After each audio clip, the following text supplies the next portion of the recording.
السلام علیکم ورحمۃ اللہ وبرکاتہ۔ ناظرین کرام، یہ ہے اسلامک نالج چینل، جہاں آپ کو اسلام سے متعلق تمام طرح کی معلومات حاصل ہوتی ہیں، خواہ اس کا تعلق احکام و مسائل سے ہو یا اسلام پر ہونے والے اعتراضات کے جوابات۔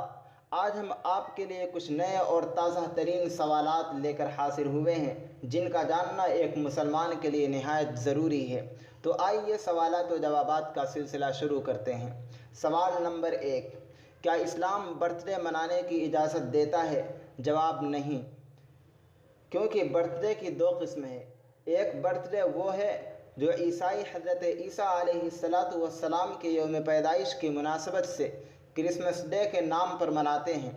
یہ چونکہ عیسائی مذہب کا ایک حصہ ہے اور اسلام دوسرے مذہب کے کسی طریقے کو اختیار کرنے کی اجازت نہیں دیتا، لہذا مسلمانوں کے لیے یہ برتھ ڈے منانا جائز نہیں ہے۔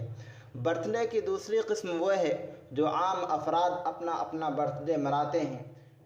یہ برتھ ڈے بھی ناجائز ہے۔ اس کی وجہ یہ ہے کہ یہ برتھ ڈے عیسائیوں سے مسلمانوں کی طرف منتقل ہوا ہے اور یہ عیسائی مذہب اور عیسائیت کا شعار ہے، اور کسی دوسرے کی قوم کے شعار کو اختیار کرنے سے آپ علیہ السلام نے منع فرمایا۔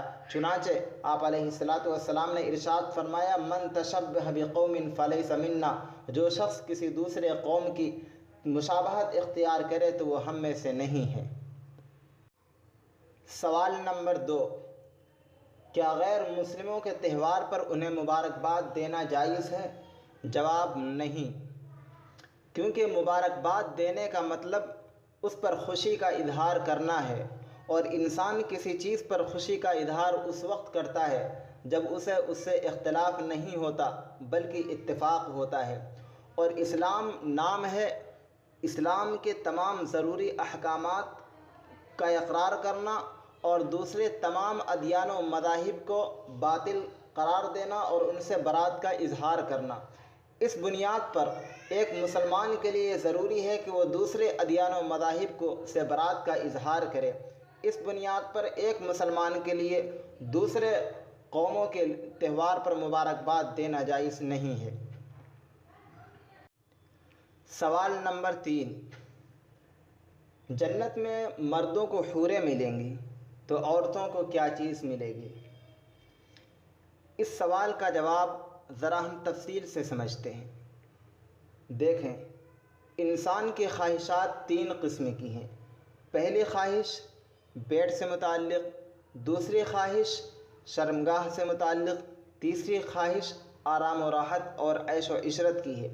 انسان کی جو پہلی خواہش ہے پیٹ سے متعلق، اللہ رب العزت نے جنت میں مردوں اور عورتوں دونوں کے لیے اس کا انتظام فرمایا ہے، چنانچہ کھانے پینے کی چیزیں مرد اور عورت دونوں کے درمیان مشترک ہیں۔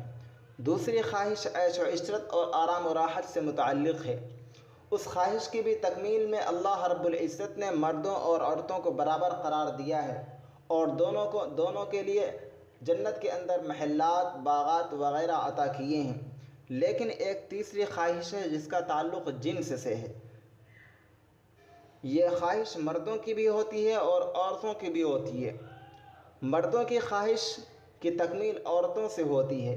اس بنیاد پر اللہ رب العزت جنت میں مرد کو حوریں عطا کریں گے، لیکن عورتوں کی خواہش مردوں سے ہوتی ہے۔ اس بنیاد پر اللہ رب العزت عورتوں کو جنت میں مرد عطا کریں گے۔ اب یہاں پر عورتوں کی 3 قسمیں ہیں۔ پہلی قسم وہ ہے جس نے دنیا کے اندر کسی ایک مرد سے شادی کی تھی، تو اللہ رب العزت جنت میں وہی مرد اسے عطا فرمائیں گے۔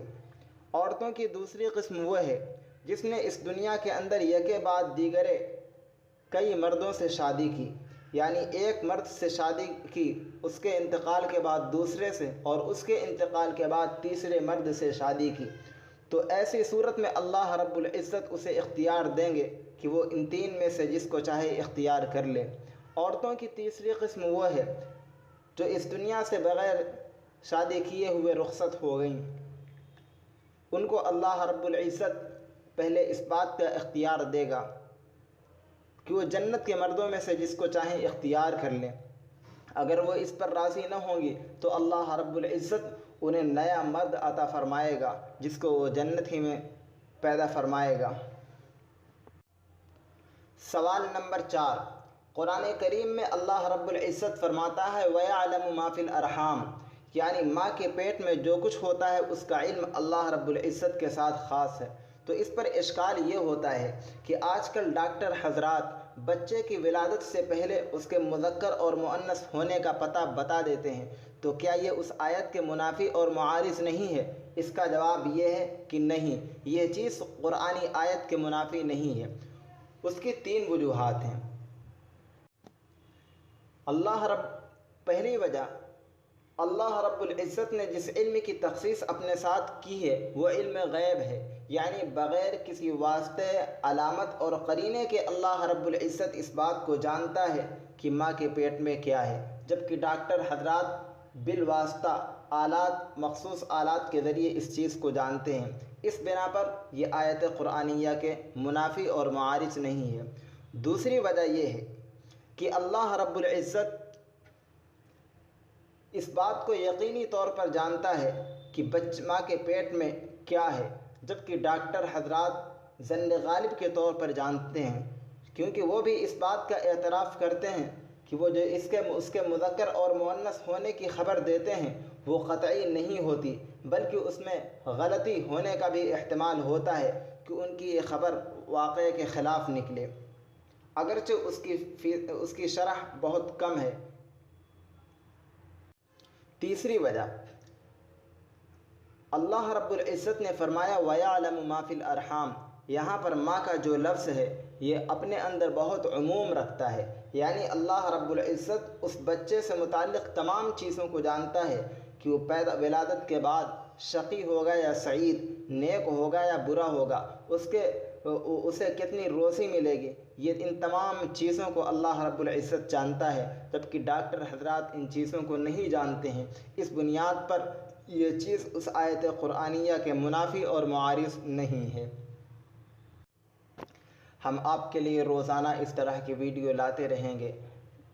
اگر آپ ان تمام چیزوں سے دلچسپی رکھتے ہیں تو براہ کرم آپ سے درخواست ہے کہ آپ اس چینل کو سبسکرائب کریں اور